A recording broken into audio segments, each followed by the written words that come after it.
So I think it's fair to say that most entrepreneurs and even like small businesses underprice their services or Products and products. services. Yeah, that's true. There's a whole fear factor in, oh my God, if I charge a high price, I'm going to lose my customers. They're all going to go away. Nobody's going to want to buy from me. I fall victim for this mentality quite often. I like to say that if you don't scare people with your prices fairly regularly, you're not charging enough. Why is that? Because you don't want cheap ass customers.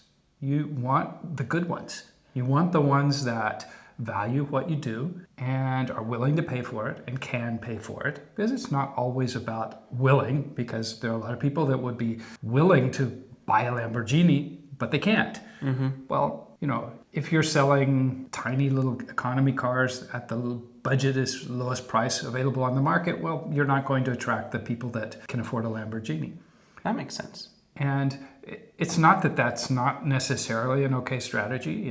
But it's definitely it's a hard strategy to eke out a good living off of, because cheap ass customers usually, and I'm old and have a lot of experience, they usually end up being more pain than value. They're just not worth it. And I don't want to come across as being, mean or cruel or anything, but it's just the fact of life that if your customer is trying to squeeze you down to the last penny because they're afraid of spending more than they should, then you don't want their money.